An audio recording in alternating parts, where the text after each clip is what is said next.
প্রিয় ভাইরা, ওয়াদা আমরা করে এসেছিলাম, ওয়াদার খেলাফ করলে কিন্তু আমরা মুনাফিক হয়ে যাব। কি ওয়াদা করেছিলাম? আল্লাহ পাক আদম আলাইহিস সালামকে সৃষ্টি করে তার পৃষ্ঠদেশ থেকে সমস্ত আদম সন্তানের যে আকৃতি, এই আকৃতি আল্লাহ পাক দেখিয়েছেন। কাকে দেখিয়েছেন? আদম আলাইহিস সালামকে দেখিয়েছেন। আদম আলাইহিস সালাম দেখছেন একটা আকৃতি, রূহ খুবই সুদর্শন, খুবই সুন্দর দেখতে। তো তিনি জিজ্ঞাসা করলেন, হে আল্লাহ, এই কে, নাম কি? আল্লাহ রাব্বুল আলামিন বললেন, এ তোমার সন্তান, তার নাম দাউদ। কি নাম? দাউদ আলাইহিস সালাম, নাম শুনেছেন? আদম আলাইহিস সালাম বললেন, তার হায়াত কত হে আমার রব? আল্লাহ পাক বললেন যে 60 বছর। কত বছর? 60 বছর। আদম আলাইহিস সালাম বললেন যে আমার হায়াত থেকে আল্লাহ তুমি তাকে আরো 40 বছর দিয়ে দাও। এরপরে দাউদ আলাইহিস সালামের বয়স হয়ে গেল 100 বছর। দেখেন, তো এই সময় আল্লাহ পাক সমস্ত, আচ্ছা এখানে একটা কথা বলে দিই, এই যে দুইজনের নাম পেলেন এখানে, আদম এবং দাউদ, ঠিক আছে?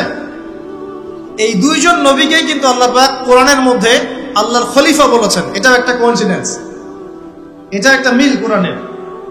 একটা কথা মনে রাখবেন যে কোরআনের একটা আয়াত কিন্তু একটা আয়াতকে ব্যাখ্যা করে। কোরআনের আয়াতগুলো হচ্ছে, আমি একটা উপমা দিচ্ছি, আকাশের তারার মতো অনেকটা। আকাশের তারা দেখেছেন কখনো? সময় কোথায় তারা দেখার? এখন তো ফুটবল খেলার যুগ, খেলা দেখবে নাকি ভাই? শেষ রাত্রে আমরা অ্যালার্ম দিয়ে উঠতে পারি আর্জেন্টিনার খেলা দেখার জন্য, কিন্তু অ্যালার্ম দিয়ে তাহাজ্জুদে উঠতে পারি না। তো এই যুব সমাজের নিশ্চয়ই অনেক কল্যাণ হবে। একটা অসুস্থ প্রজন্ম তৈরি করছি আমরা, অসুস্থ প্রজন্ম। খুব গভীরভাবে লক্ষ্য করবেন যে এরা বাবাকে সালাম দিতে লজ্জা পায়। কেউ সালাম দিলে ওয়ালাইকুম সালাম বলতে খুব লজ্জা লাগে, মনে হয় যে মাথা হেড হয়ে আসতেছে। বাইকের পিছনে মেয়ে নিয়ে ঘুরতে লজ্জা করেন। আর এখনকার বাইকগুলো মাশাআল্লাহ, আর আমরা তো ঢাকা শহরে থাকি, অনিচ্ছা সত্ত্বেও অনেক কিছু দেখতে হয়। এমন অনেক দৃশ্য দেখেছি আপনি বিশ্বাসই করবেন না, এটাও হচ্ছে সমাজে।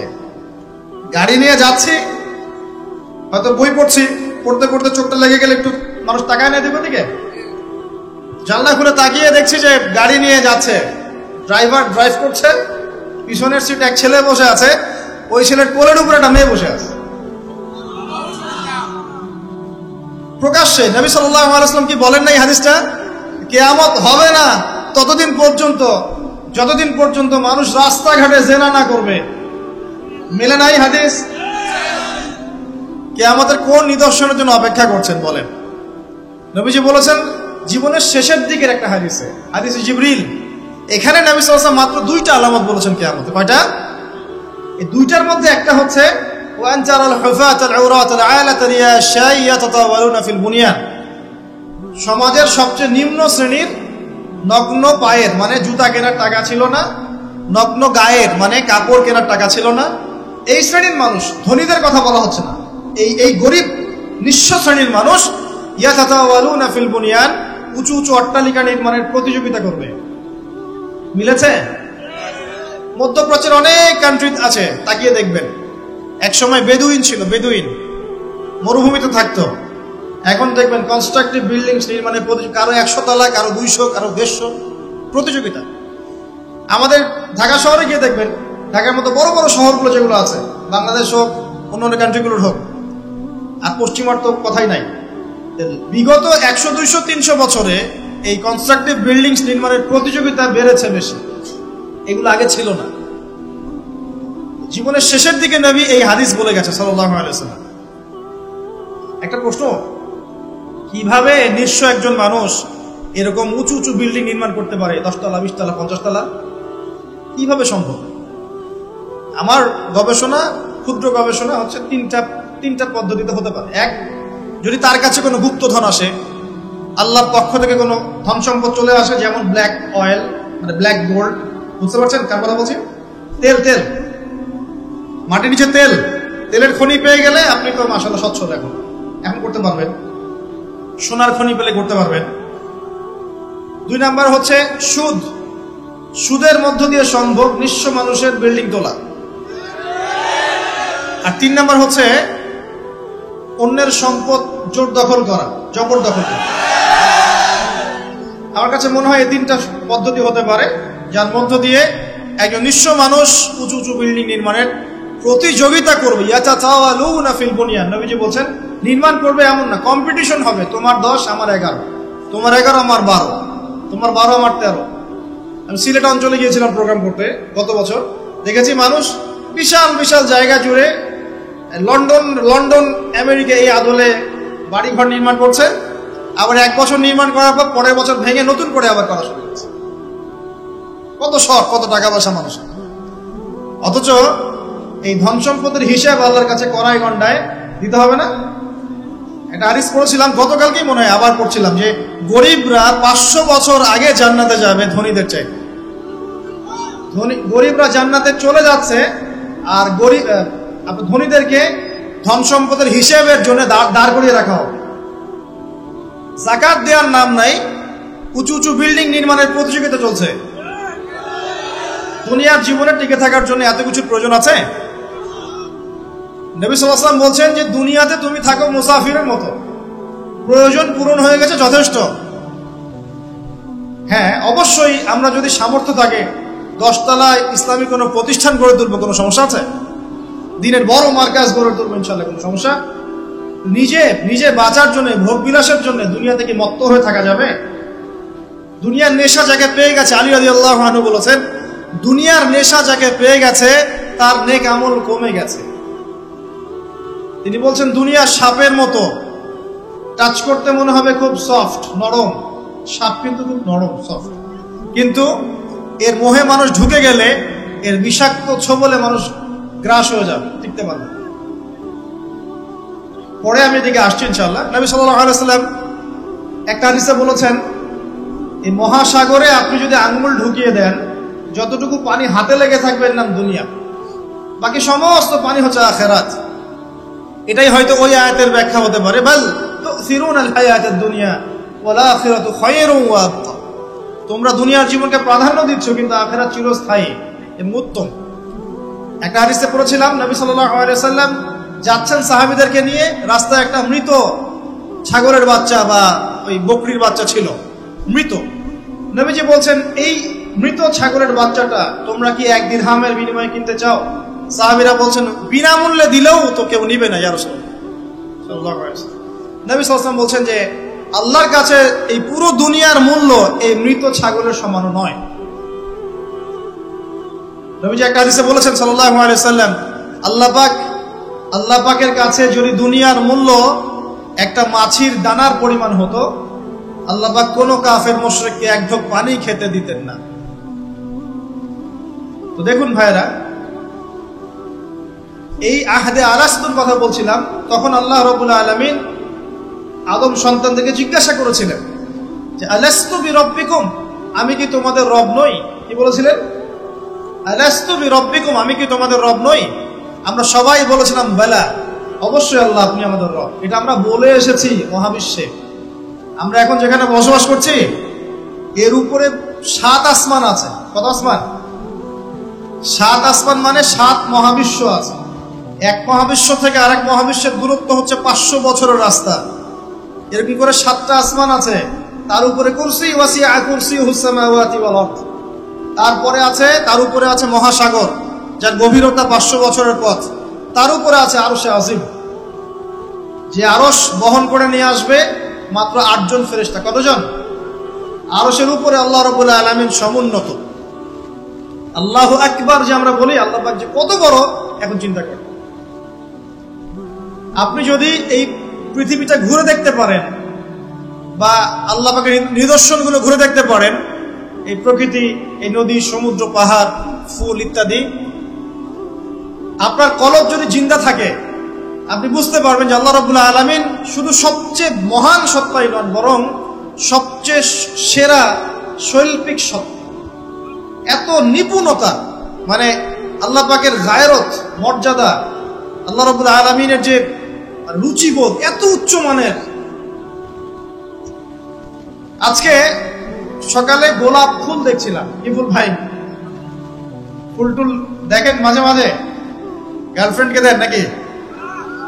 ওয়াইফকে দিবেন? কাকে দিবেন? বাসায় ওয়াইফকে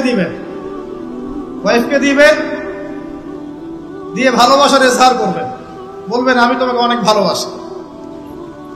মেয়েরা এগুলোই চায় যে আপনি তাকে প্রশংসা করেন, ভালোবাসেন, আদর মহব্বত করেন, তারা এগুলোই মনে মনে চায়। হয়তো আপনাকে তারা বলে না, কিন্তু তারা এটাই চায়।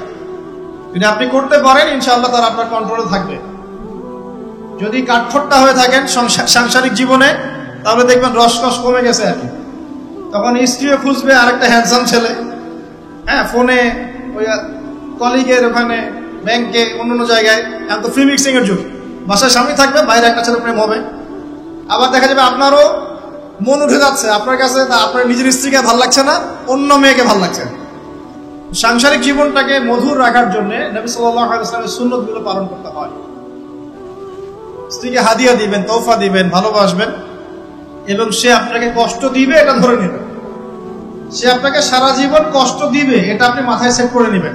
ইনস্টল দিবেন, সফটওয়্যার ইনস্টল দেই না আমরা, প্লে স্টোর থেকে অ্যাপস ইনস্টল করেন না, আপনার লাইফে একটা অ্যাপস ইনস্টল করবেন যে স্ত্রী আপনাকে কষ্ট দিবে। তখন আপনার কাজ হচ্ছে মান সামাতা নাজা, যে ব্যক্তি চুপ থাকবে সে নাজাত পাবে। আর যদি আপনি চাপ দিতে চেষ্টা করেন তাহলে এই সম্পর্কটা ভেঙে যাবে। হাদিস বলে দেই, যেহেতু প্রসঙ্গটা এসে গেছে, যে ইবলিসের সিংহাসন হচ্ছে মহাসাগরের উপরে। কোথায়? মহাসাগর। ইবলিস দিন শেষে ওর সব চেলাচামুন্ডাকে ডেকে বলে যে তোমরা আজকে কি করছো। একজন বলে যে আমি আজকে একজনকে মদ খাওয়াই দিছি, একজনকে আমি আজকে জেনা করাই দিছি, একজনকে আমি খুন করাই দিছি। ইবলিস বলে যে আসলে কিছুই করো নাই তোমরা। একজন এসে বলে যে আমি আজকে অমুক পরিবারের মধ্যে স্বামী স্ত্রী মাঝখানে বিচ্ছেদ ঘটাই দিছি। তখন ইবলিস তাকে কাছে ডেকে নিয়ে এসে মেডেল পরায় দেয়, গোল্ড মেডেল দিয়ে বলে যে হ্যাঁ তুমি একটা কাজের কাজ করছো। দেখলে ইজহার করবেন, পরিবার সুন্দর হবে ইনশাআল্লাহ। আমরা দোয়া করি আল্লাহ পাক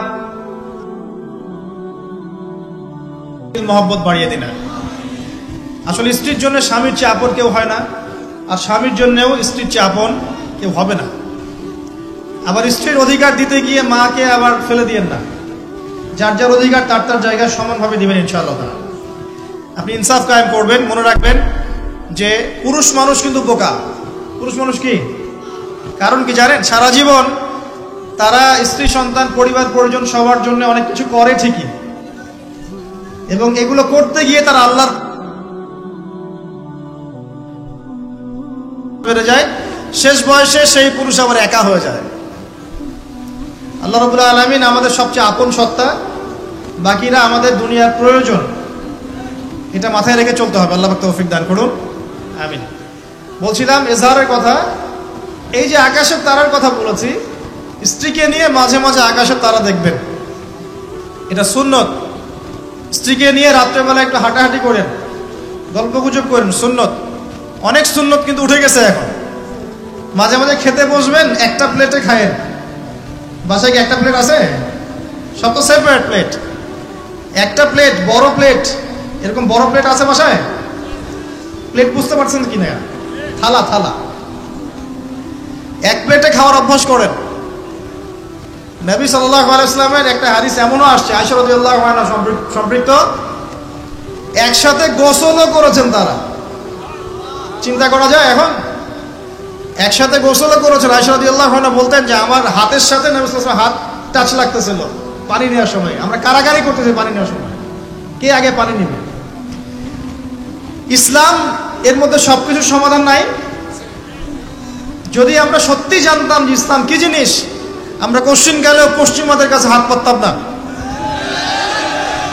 ইসলাম এমন একটা religion, complete code of life, যেখানে প্রতিটা বিষয়ের হেদায়েত আছে। এমনকি পরিবারের এই ছোট ছোট বিষয়গুলো। স্ত্রীকে মাঝে মাঝে হাতে খাইয়ে দিবেন, সুন্নত, নেকি পাবেন। সবচেয়ে উত্তম খরচ সেটা, যেটা আপনি আপনার পরিবারের পিছনে করেন। আকাশে মাঝে মাঝে তারা এবং চাঁদ দেখবেন স্ত্রীকে নিয়ে। এইখান থেকে কথা এদিকে এসেছে। কেন তারার সাথে তুলনা করছি জানেন? তারাগুলো শুধু তারাই নয়, যারা অ্যাস্ট্রোনমি সম্পর্কে কিছু পড়াশোনা করেছে তারা জানে যে এই তারাগুলোর পজিশন এত নিখুঁত যে একটা যদি সামান্য ডানে বামে সরে যায়, একটু 19-20 হয়ে যায়, মহাবিশ্বের এই মহাবিশ্বের যে মাধ্যাকর্ষণ শক্তি অভিকর্ষ বল, এটা কলাপস করে ভেঙে পড়ে যাবে। পৃথিবী আর চাঁদের ডিস্টেন্স আছে না?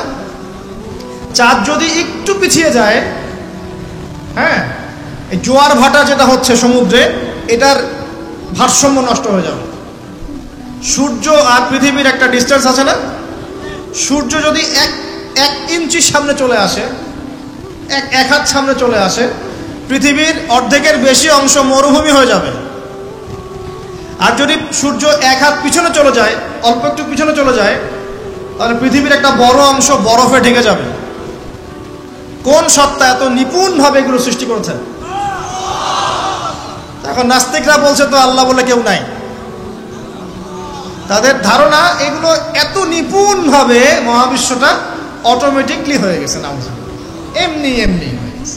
মানে আবু হানিফা রাহিমাহুল্লাহর একটা ঘটনা মনে পড়লো, যে নাস্তিকদের সাথে বাহাস হবে, তো তিনি নাই, সকাল থেকে তিনি আসছেন না। তো নাস্তিকরা খুব উৎফুল্ল, জিন্দিক তারা খুব উৎফুল্ল যে আজকে বাহাসে আমরা জিতে গেছি, আবু হানিফা রাহিমাহুল্লাহ তো নাই। আচ্ছা, আবু হানিফা রাহিমাহুল্লাহর আসল নাম কি বলেন দেখি? ও ওলামায়ে কেরাম কেউ বলবেন না, আমি ইয়াং জেনারেশনের দৃষ্টি আকর্ষণ করছি। বলেন। নোমান বিন সাবিত। যাক, না বলতে পারলে ধরতাম কিন্তু। কত হিজরিতে জন্মগ্রহণ করেছেন বলেন?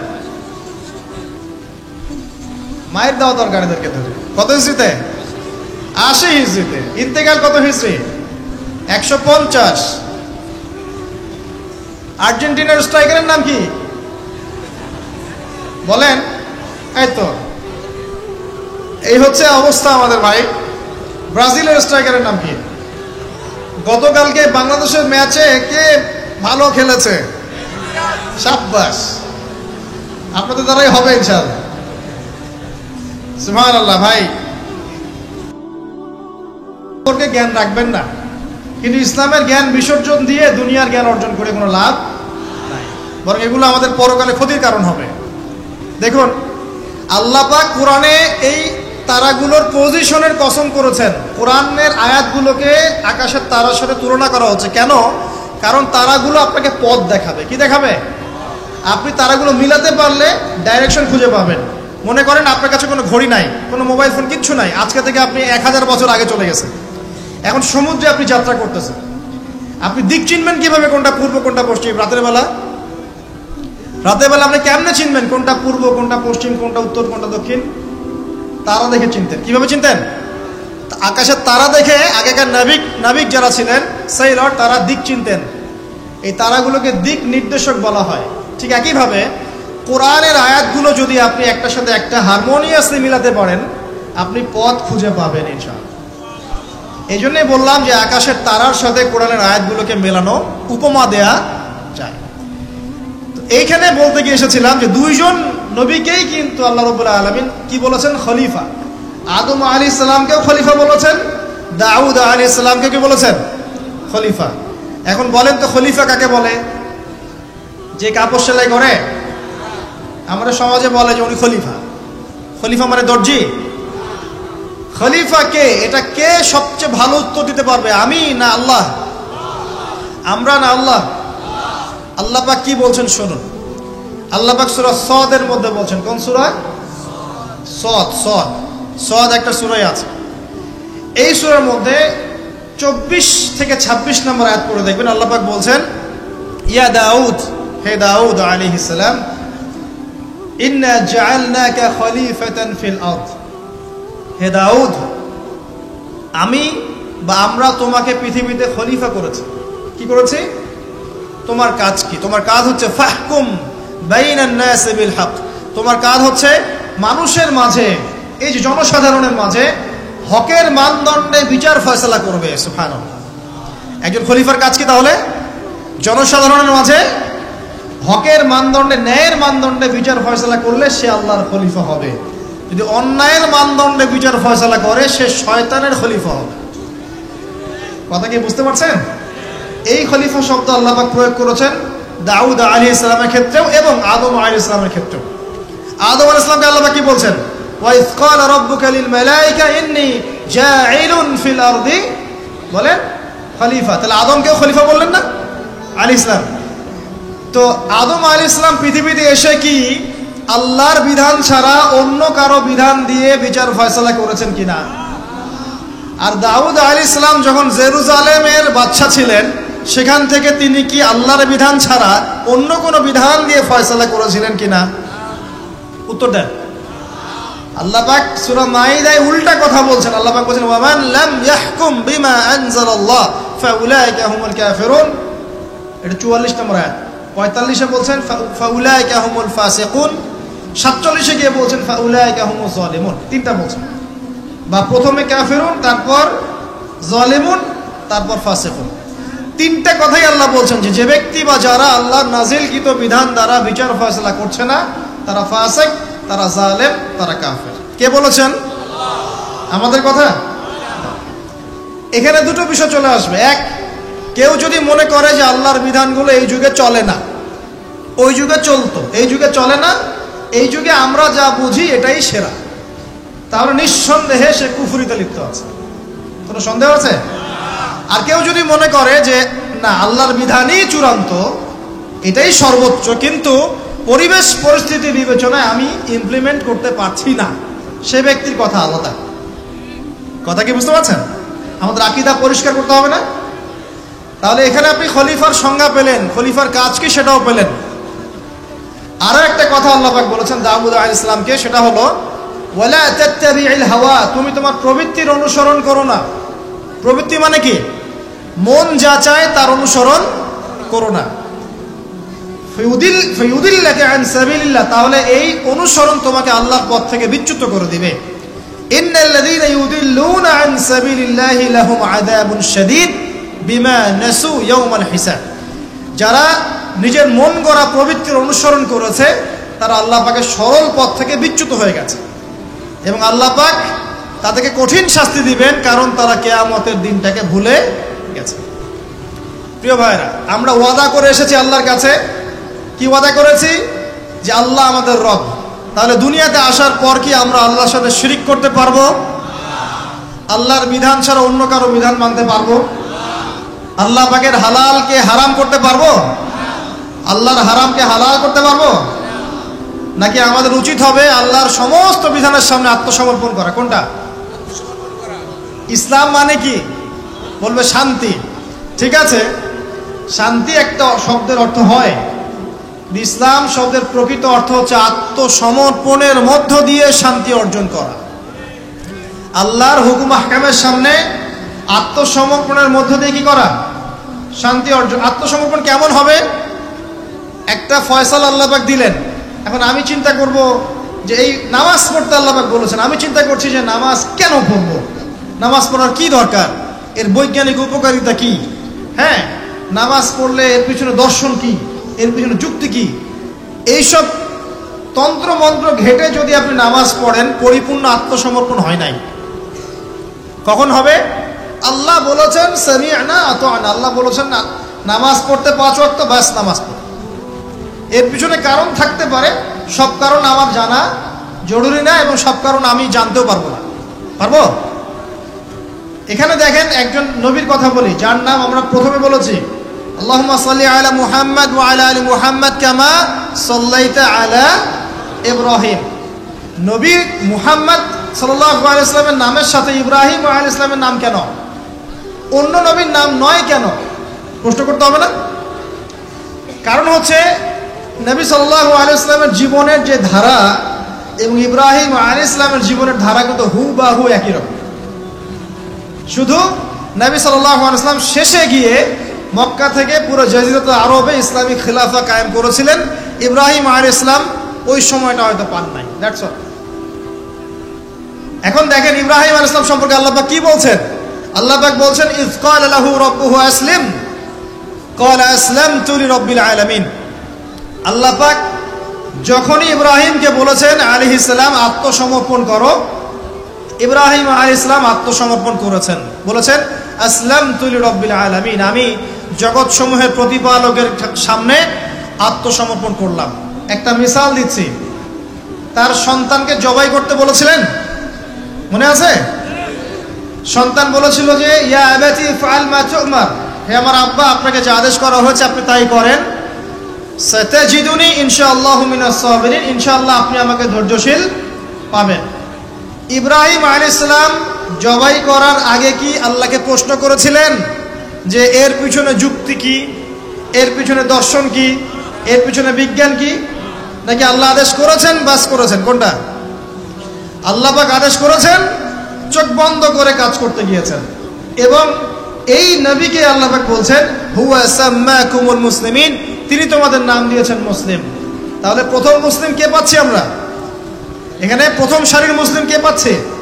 ইব্রাহিম আলাইহিস সালাম, যিনি আল্লাহর আদেশ আসলেই বাস্তবায়ন করতে চলে যান। এর নাম প্রকৃত মুসলিম, আত্মসমর্পণ করা।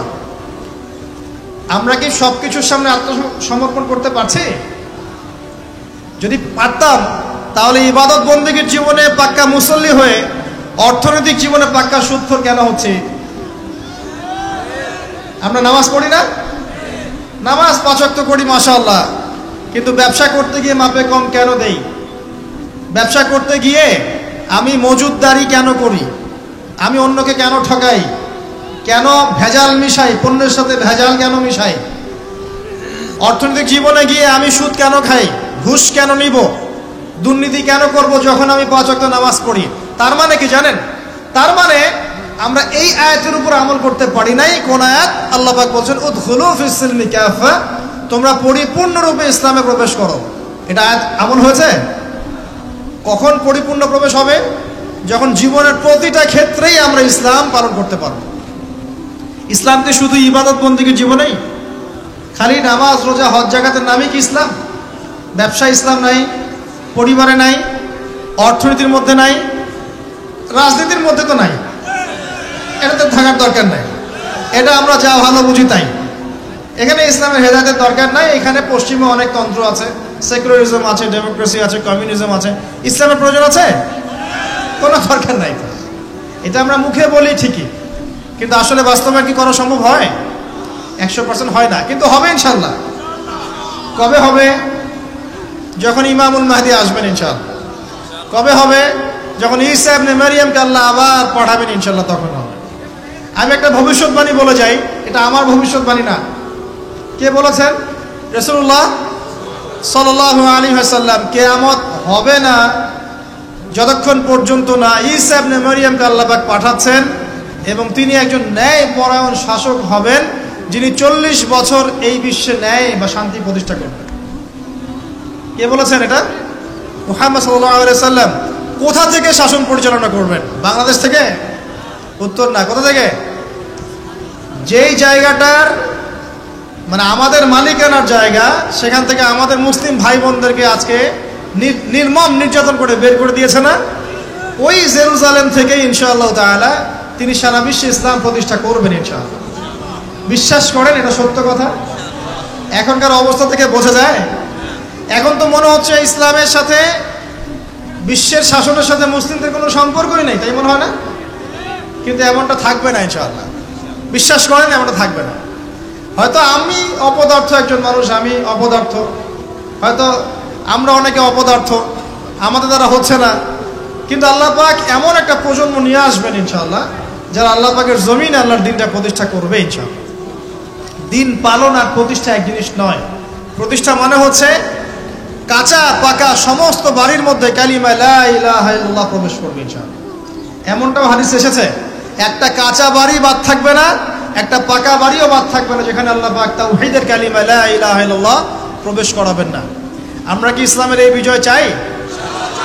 সত্যি চাই তো? তাহলে আজকে অ্যালার্ম দিব আর রাত্রেবেলা খেলা দেখতে উঠে যাবো ইনশাআল্লাহ, নাকি ভাই? এই বিজয় চাইলে কি লাগবে আমাদের? আমরা পশ্চিমা সংস্কৃতি অনুসরণ করব, ওদের মতো করে তেলাপোকা ছাড় দিব নাকি? তেলাপোকা ছাড় বোঝেন নাকি? মাথায় মনে হয় কিছু কিছু ইঁদুর আর তেলাপোকা ছেড়ে দিয়েছে, চেটে চেটে চুলগুলো এগুলো থেকে নাই করে দিয়েছে, সামনে এখানে একটু চুল আছে মাত্র। তেলাপোকা ছাড় যুব সমাজ করছে না? কাপড় চোপড়, পোশাক পরিচ্ছদ, তামাদ্দুন, তাহজিব সবকিছু পশ্চিমাদের থেকে নেওয়া হচ্ছে না? সংস্কৃতি নেওয়া হচ্ছে না আজে বাজে? সুদ সুদ ঘুষের সংস্কৃতি চলছে না? অশ্লীলতা পর্নোগ্রাফি চলছে না? বেলাল্লাপনা বেহায়াপনা চলছে না? বেপরদামি চলছে না? তো এগুলো করতে থাকলে কি আমরা সেই বিজয়ী জাতি হতে পারবো কিনা? আমার খোলা একটা প্রশ্ন আপনার কাছে। আমি তো আপনাকে কিছু চাপাই দিতে পারবো না, পারবো? একজন দায়ী বা একজন আলেম বা যে মুআল্লিম, তার কাজ কতটুকু? এতটুকু, এই 2 লাইন, ফাযাক্কির, তুমি উপদেশ দিবে। ইন্নামা আনতা মুযাক্কির, তুমি উপদেশ দাতা। লাস্তা আলাইহিম বিমুসাইতির, তুমি মানুষের উপরে দারোগা নও। আমরা কি দারোগা? শুধু প্রচার করা। যে ব্যক্তি রিসিভ করবে, কবুল করে নেবে, আল্লাহ তাকে দুনিয়াতেও সম্মানিত করবে ইনশাআল্লাহ, পরকালেও করবে ইনশাআল্লাহ। যারা করবে না তাদের ফয়সালা আল্লাহর কাছে। লাকুম দীনুকুম ওয়ালিয়া দিন, যার যার দিন তার তার কাছে, যার যার কবর তার তার কাছে। That's all. প্রিয় ভাইরা, বিজয় চাইলে কিছু কাজ আছে, করবেন ইনশাআল্লাহ। আল্লাহ তৌফিক দান করুন।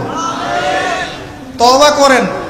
জীবনে যত পাপ করেছেন এই পাপগুলোর কাছে খাতায় লিখবেন যে আমি এই পাপ জীবনে করেছি। মনে করেন, নিজের সাথে অনেস্ট হবেন, আয়নার সামনে দাঁড়াবেন, চোখ বন্ধ করে রাত্রেবেলা শুয়ে চিন্তা করবেন যে আমার তো বয়স হয়ে গেল 30, 40, 50, সারা জীবনে কি কি বড় বড় পাপগুলো করেছি। চিন্তা করে দেখবেন আপনি খুঁজে পাবেন। আমি দোয়া করি যে আপনি খুঁজে না পান, কিন্তু পাবেন ইনশাআল্লাহ। আপনি বহু নামাজ আপনি পড়েন নাই, কাজা করেছেন। বহু রোজা আপনি রাখেন নাই। যাকাত ফরজ হয়েছে সেই কবে আপনি দেন নাই। হ্যাঁ, হজ ফরজ হয়ে গেছে কবে, করছেন না, করেন নাই। বোনের সম্পত্তি দেন নাই, প্রতিবেশীর সম্পত্তি মেরে খেয়েছেন। কোনো কোনো ক্ষেত্রে দেখা যেতে পারে, এটাও হতে পারে এমনটাও যে আপনি জনগণের সম্পদও মেরে খেয়েছেন, এমন হতে পারে আপনি করাপশনে ছিলেন, হতে পারে জেনা করেছেন, মদ খেয়েছেন, ইত্যাদি ইত্যাদি, সুদ খেয়েছেন। অনেস্টলি খাতায় লিখেন। লেখার পরে শেষ রাত্রে উঠে চোখের পানি ছেড়ে দিয়ে আল্লাহর কাছে 2 রাকাত নামাজ পড়ে বলেন, আল্লাহুম্মা আনতা রাব্বি লা ইলাহা ইল্লা আনতা খালাকতানি আনা আবদুক ওয়া আনা আলা আহদিক ওয়া ওয়া'দিকা মাস্তাতা'ত আউযু বিকা মিন শাররি মা সানা'ত আবুউ লাক বিনি'মাতিকা আলাইয়া ওয়া আবুউ বিযানবি ফাগফিরলি ফাইন্নাহু লা ইয়াগফিরু যুনুবা ইল্লা আনতা। এটা সাইয়্যিদুল ইস্তিগফার, ইস্তিগফারের সর্দার। যে ব্যক্তি সকালে পড়বে, রাত্রের আগে যদি মারা যায় জান্নাতি, রাত্রে পড়বে সকালের আগে মারা গেলে জান্নাতি। হিসনুল মুসলিম বইয়ের মধ্যে আছে। কোন বই? হিসনুল মুসলিম। তোমরা যে ফোন সারাদিন চালাও, ভালো কিছু অ্যাপস ডাউনলোড করো। হিসনুল মুসলিম একটা অ্যাপসও আছে, ডাউনলোড করে দেখো, সব দোয়া কালামগুলো এখানে দেয়া আছে না? আচ্ছা, এটা যদি না পড়েন এতটুকু বলবেন, আস্তাগফিরুল্লাহাল্লাযী লা ইলাহা ইল্লা হুয়াল হাইয়ুল কাইয়্যুম ওয়া আতুবু ইলাইহি। চোখের পানি ছেড়ে দিয়ে পাপ থেকে তওবা করে ফিরে আসতে হবে। এটা কাজ নাম্বার 1। এটা কত নম্বর কাজ? 1 নম্বর কাজ। কারণ আমরা জানি না যে আমরা কে কতদিন বাঁচবো, জানি? কিন্তু মানুষের চলাফেরা দেখলে মনে হয় যে মানুষ জানে। হ্যাঁ, যুবকদেরকে বলবেন যে দিন শিখতে আসছো না কেন? বলবে যে শেষ বয়সে শিখবো ইনশাআল্লাহ। আর একটা কমন প্রশ্ন আছে, কমন উত্তর আছে ওদের, নামাজে আসো ভাই, প্যান্ট নষ্ট ভাই। তো তোমার বিষয়টা কি এতই দুর্বল যে প্যান্ট বারবার নষ্ট হয়ে যায়? এত দুর্বলতা থাকলে তো সমস্যা। তখন তো বৈবাহিক জীবনেও তুমি হ্যাপি হতে পারবা। আর এই দুর্বলতার কারণ কি জানো? পর্নোগ্রাফি। পর্নোগ্রাফির মধ্য দিয়ে গোপন পাপ, তাই না ভাই? এই যুগে এইসব পাপ থেকে বেঁচে থাকা খুবই ডিফিকাল্ট, খুবই ডিফিকাল্ট। কিন্তু বিশ্বাস করেন, এই কথাটা শোনেন, যদি কোনো ব্যক্তি, যুবক, স্পেশালি যুবক যার যৌবনের তাড়না আছে, এই যুবক যদি পবিত্র জীবন যাপন করতে পারে, আল্লাহ পাক ওই যুবককে দেখে অবাক হয়ে যান। এবং কেউ যদি প্রকাশ্য গোপন জেনা থেকে বেঁচে থাকতে পারে, সাক্ষাৎ মৃত্যুর হাত থেকে আল্লাহ তাকে বাঁচাতে পারেন। আমি দলিল ছাড়া কথা বলবো না, এখানে দলিল দিচ্ছে শোনেন। 3 জন ব্যক্তি বের হয়েছে, ঝড়, বিশাল ঝড়, গুহায় আশ্রয় নিয়েছে, ঝড়ে পাথর দিয়ে গুহার মুখ বন্ধ হয়ে গেল। এই তো এটা হাদিস, কিন্তু আলেম ওলামারা জানবেন, আপনাদেরকে বলছেন হাদিসে আছে। কিন্তু এখন গুহার মুখ খোলার কোনো অপশন নাই। এখন 3 জন পরামর্শ করছে, আমাদের কিছু নেক আমল দিয়ে আল্লাহর কাছে দোয়া করি, চল। নেক আমলের ওসিলা দিয়ে দোয়া করা যায়, নেক আমলের ওসিলা করে দোয়া করতে হয়। এটা একটা ভালো কাজ। সদকা করেছেন, এই ওসিলায় দোয়া করেন যে আল্লাহ আমি সদকা করেছি, আল্লাহ এই ওসিলায় আমার রোগটা ভালো করে দাও, আমার মাকে শেফা দিয়ে দাও, ইত্যাদি ইত্যাদি। আর আমরা সদকা করলে আগে নাম লিখাই, অমুক সাহেব 5000, অমুক 1000, অমুক 200। আরে ভাই সদকা করলাম তো আল্লাহর জন্য, মানুষকে জানানোর কি দরকার আছে? এই লৌকিকতা ত্যাগ করতে হবে না? নবীজি একটা হাদিসে বলেছেন, দাজ্জালের ফিতনার চাইতেও আমি এই উম্মতের উপরে একটা ফিতনাকে নিয়ে ভয় করি, সেটা হলো রিয়া বা গোপন পাপ, গোপন শিরক। রিয়া বা গোপন শিরক মানে মানুষ অন্যকে দেখানোর জন্য আমল করবে, করি না আমরা এটা? যখন মৌসুম আসবে তখন বলবে যে আমরা মুসলিমদের সাথেই আছি, আপনার রায়টা আমার পক্ষে দিয়েন, ঠিক আছে? তখন মৌসুম শেষ, ভুলে যাবে মানুষ মানুষকে। শোনেন, একজন দোয়া করছে, আল্লাহ আমার বৃদ্ধ পিতামাতা ছিল, তাদেরকে দুধ পান না করে আমি দুধ পান করতাম না, আমার সন্তানদেরকেও পান করাতাম না, এই আমলটা আল্লাহ যদি তোমার কাছে কবুল হয়, আল্লাহ তুমি আজকে এই পাথরটা সরিয়ে দাও। পাথরটা একটু সরে গেল। সুবহানাল্লাহ। পাথর আল্লাহর হুকুম শোনে না? শোনে না? আগুন আল্লাহর হুকুম শোনে নাই? ইব্রাহিম আলাইহিস সালামকে ফেলা হচ্ছে, আল্লাহ পাক বললেন না, ইয়া নারু কুনি বারদান ওয়া সালামান আলা ইব্রাহিম, আগুন ঠান্ডা হয়ে যায়নি?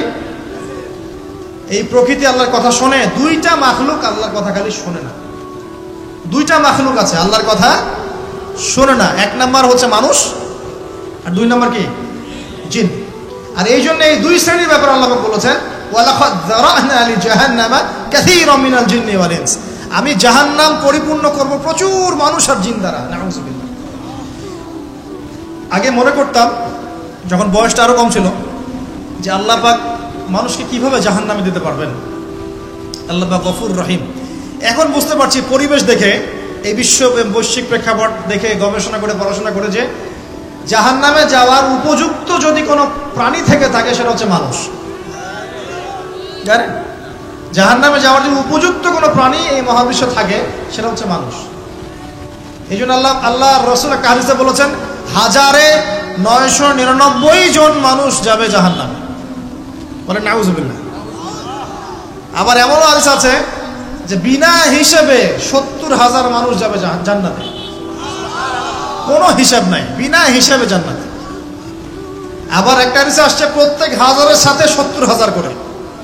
সাহাবীরা খুশি হয়ে গেলেন যখন তারা জানলেন যে বেশিরভাগ জান্নাতি হবে উম্মতে মুহাম্মাদের। সুবহানাল্লাহ।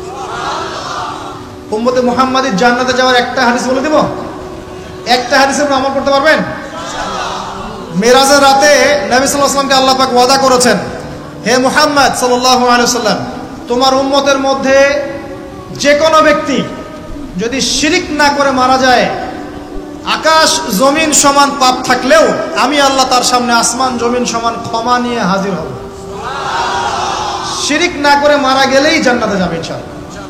যদি সে চুরিও করে, জেনাও করে, ইনশাআল্লাহ আল্লাহ পাক হয়তো শাস্তি দিয়ে তাকে মাফ করে দিবেন। মৃত্যুর যন্ত্রণায় অনেক গুনাহ মাফ হয়ে যাবে ইনশাআল্লাহ। কবরের আযাবে অনেক পাপ মাফ হয়ে যাবে ইনশাআল্লাহ।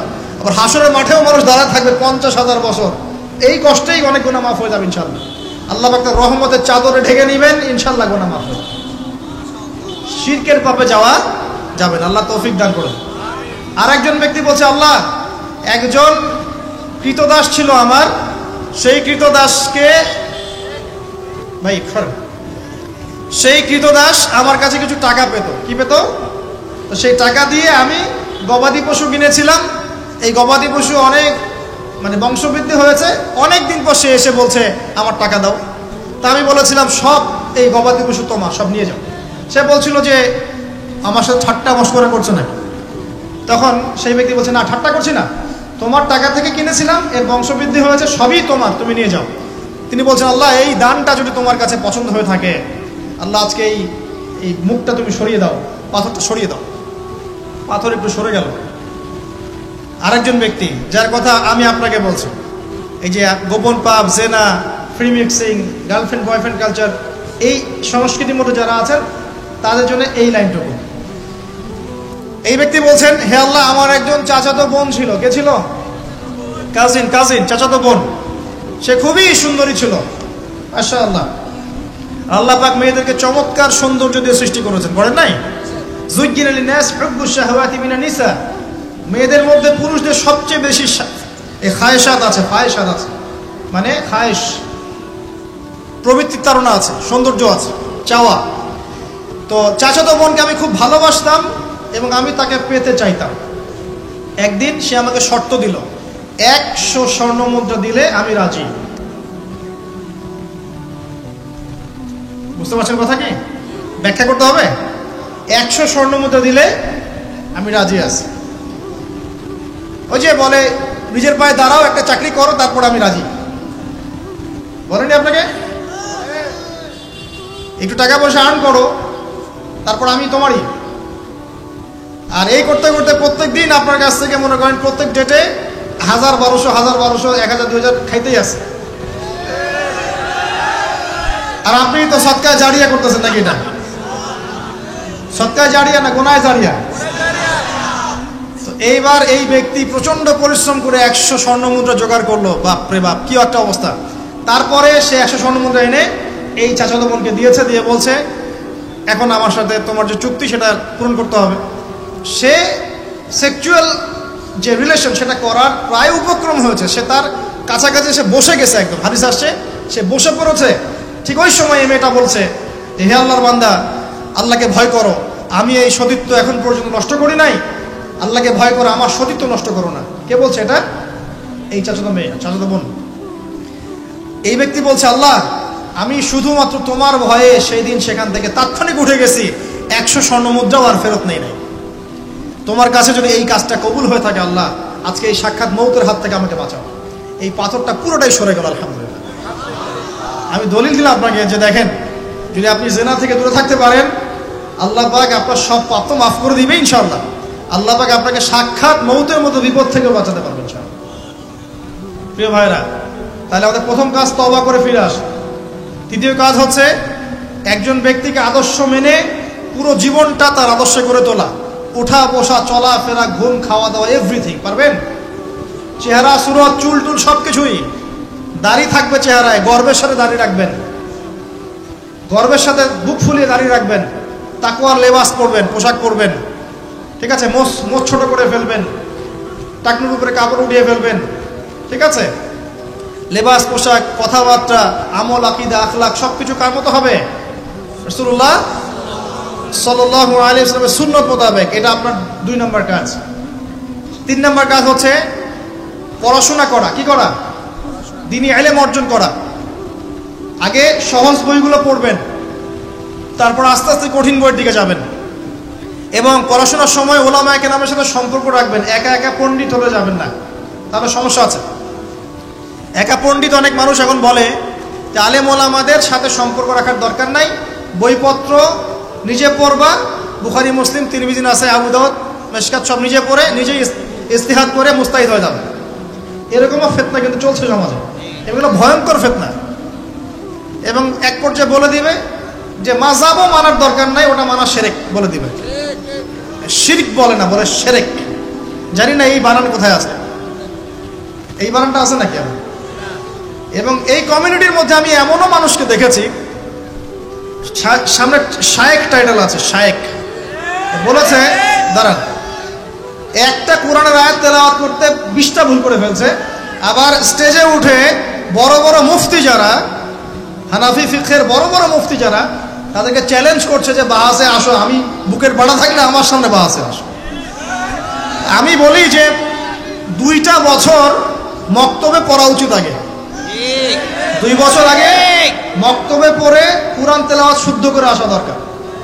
বিশ্বাস করেন যে কোরআন তেলাওয়াতের এমন অনেক অনেক সূক্ষ্ম জায়গা আছে, ভুল হলে আপনার অর্থ চেঞ্জ হয়ে যাবে। এই যে আলহামদুলিল্লাহ বলছেন না, আলহামদুলিল্লাহি রাব্বিল আলামিন, আলহামদুর হায়ের মাখরাজ কোথায়? এইটা গলার মাঝখানে না? আর যদি আপনি বলেন আলহামদুলিল্লাহ, আলহামদুলিল্লাহি রাব্বিল আলামিন, অর্থ পরিবর্তন হয়। আলহামদু, আলহামদু অর্থ হচ্ছে সমস্ত প্রশংসা লিল্লাহি, আল্লাহর জন্য, রব্বিল আলামিন, যে জগৎসমূহের যিনি প্রতিপালক। সমস্ত প্রশংসা বিশ্বজাহানের প্রতিপালক আল্লাহর জন্য, আলহামদুলিল্লাহি রাব্বিল আলামিন স্পষ্ট করে পড়ুন।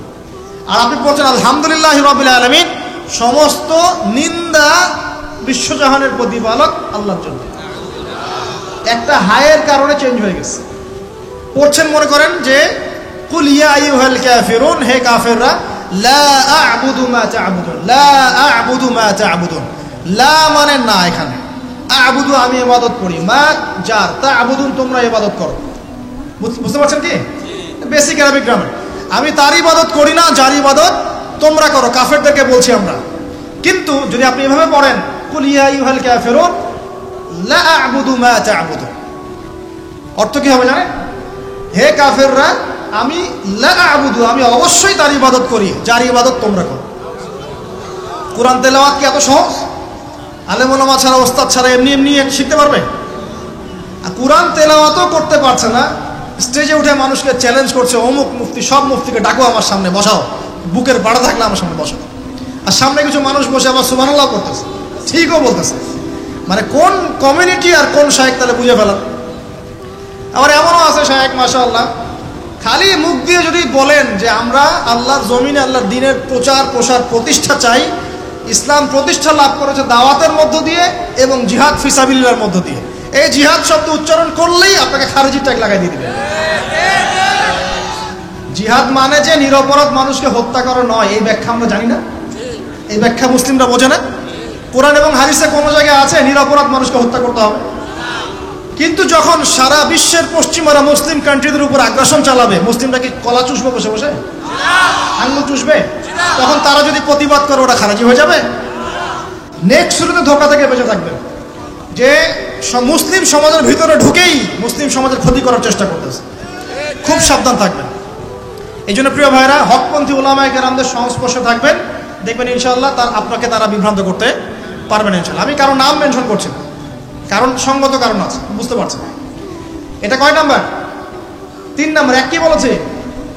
তওবা করে ফিরে আসতে হবে দিনের বিজয় চাইলে। 2 নাম্বার কি? আমল বাড়াবেন, নবী সাল্লাল্লাহু আলাইহি ওয়াসাল্লামের সুন্নাত ফলো করবেন। 3 নাম্বার পড়াশোনা করবেন, আলেম ওলামার সাথে সম্পর্ক রাখবেন।